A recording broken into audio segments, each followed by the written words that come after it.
invitation ni Mama para kina Kuya Carl tsaka si Kuya Spencer. Dapat daw pumunta sila sa padasal. Yun yung bilin niya. Hindi ko alam kung makapunta kami ni Vanessa. Hindi pwedeng hindi ka pumunta. It's the Feast of the Holy Family. Dapat kumpleto tayo dun. Eh paano? Magkagalit sila Mama at Vanessa. Ikaw naman kasi. Next time, pag may nalaman kang ikakagalit ni Mama at Vanessa, dapat sa akin ka muna dumiretso. Sa akin mo muna sasabihin. Okay, sorry Kuya. I'm really sorry. Huwag ka na magalit. Eh, pwede naman natin ayusin ngayon, di ba? Sige na, Kuya. Sige.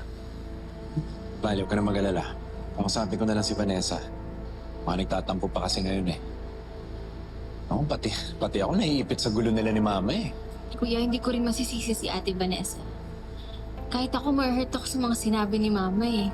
Kahit may mga disagreements sila in the past, hindi naman sila ganito mag-aaway. Alam mo, lalong gumulo lang nung dumating si Angel. Mikay, Luigi! Hello! Nasaan po si Yaya? Puno kasi ng labada si Yaya Peron, kaya nag-volunteer na lang ako na ako magsusundo sa inyo. Gusto niya ba mag-mall tayo? Kakain tayo doon tapos mag-arcade tayo after! Yes! Sige po! Mikay, Luigi, lumayo kayo dyan! Lola! Matagal na po kaming hindi okay ni Cyrus. Madalas na rin po kaming nag-aaway, nagkakasakitan. Pero attorney, yung pinakamasakit yung nalaman po nagkaroon pa siya ng iba pang babae. Marami po tayong pwedeng ikaso. Legal separation, concubinage, violence against women and children. Kung yun ho ang naiisip niyong paraan, basta hindi ho masasaktan ng anak ko ang manugang ko. Dahil ayoko na ho nakikitang nag-aaway sila. Nay, alam niyo naman ho na pwedeng makulong anak niyo dito. Mahal ko anak ko, pero hindi ko kukonsintihin ang pananakit ng anak ko kay Letty. Nung kinasal sila, tinuring ko ng anak si Letty at gagawin ko ang lahat para protektahan siya.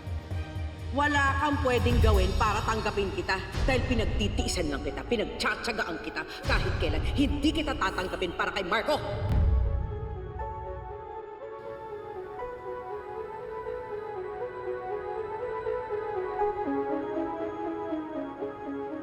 Ano ba na naman ang problema? Nang malaman ko kay Yaya Veron na ikaw pala susundo sa mga bata, hindi ako mapanatag. Alam ko kung anong klaseng babae ka. Baka sakta mo pa itong mga apo ko eh. Ba't ko naman sila sasaktan? Eh, mga pamangkin ko yan. Pamilya ko sila. Children, from now on, hindi na kayo sasama sa babaeng yan unless kasama si Yaya Veron or your father. Is that understood? Ano bang problema? Eh, magkakasama lang naman kami sa isang bahay. Wala naman nangyayari sa kanila. Hindi ko naman sila sinasaktan. Guard! Manong guard! Nga kayo dito? Yes. May problema po ba dito? Oo, malaki. Dahil pinapasok nyo itong babaeng to na kriminal. Paano mapahamak lahat ng bata dito? Tsahin po nila ako. Kahit tanongin niyo pa po sila. Authorized po ba kayong manundo dito sa mga bata? Nasa listahan po ba pangalan nyo? O kaya gate pass, meron po kayo? Anong listahan at gate pass? Eh, nakatira po kami sa isang bahay. Wala. Wala siya sa listahan o gate pass. Kaya sa susunod na papasukin itong kriminal na to, kayo naman ang mawawala ng trabaho, kuya. Opo, ma'am. Miss, tara na, miss. Oh my God! Palala ng palala ang friction ninyo ng mother-in-law mo. Nung una si Angel lang, ngayon pati ikaw nadadamay. Sa totoo lang, hindi ko alam kung maayos pa kami. Mas mabuti na sana kung mag-iwasan na lang kami or hindi na lang kami mag-usap. Tama. Iwas-iwas ka muna, Beshi. Dapat, marunong ka ring manindigan para sa sarili mo. Paano ka irerespeto ni Ma'am Sylvia kung pinapakita mo sa kanya okay lang na bastos-bastusin ka niya? Oh my God, Fonz, for the first time in history, I agree with you. Alam mo, tama yung sinabi niya. But also, i-remind kita na nanay pa rin yun ni Marco. And blood is always thicker. Si Angel yun ah! Angel! Akala ko susundin ng mga bata. Ate, nagkagulo sa school. Sumugod si Ma'am Sylvia. Pinahiya niya ako. Sinabi ba naman niya na kriminal ako sa harapan ng maraming tao? Ano?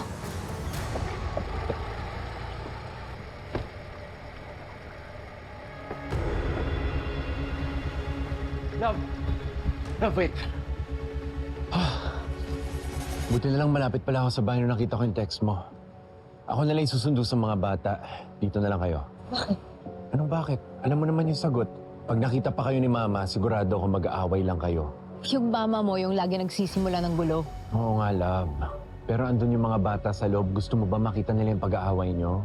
Hindi ako manggugulo, hindi rin ako mga away. Sasabihan ko lang si mama na sana naman, huwag niyang pahiyain yung kapatid ko. Ate, kuya, sa totoo lang, bali wala naman talaga sa akin yung panlalait ni Ma'am Sylvia eh. Kaya ko naman tiisin yun. Concern ko lang kasi yung mga bata eh. Ang dami kasi nakakita at nakarinig ng mga kaklase niya. Ano na lang isipin nila na may tita silang kriminal? Basta, ako na lang yung kakausap kay Mama. Dito na lang kayo. Angel, bantayan mo si Vanessa.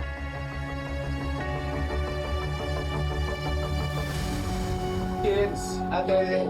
Hi, Daddy! Hi, Luigi. Hi, Daddy! Daddy! Look! Bigay ni Lola!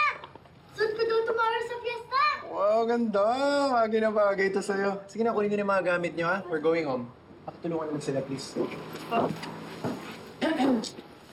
Oh, Mom. Say goodbye to your Lola na. Sige na, kids, go. Bye, Lola! Bye, bye, bye, bye. Bye, baby. Bye, Lola! Ingat, ha? Bye po! Asan yung asawa mo? Ba't nandyan yung kotse niya sa labas? Hindi rin kami magtatagal, Ma. Medyo masakit yung ulo ni Vanessa. Masakit ang ulo or mainit ang ulo?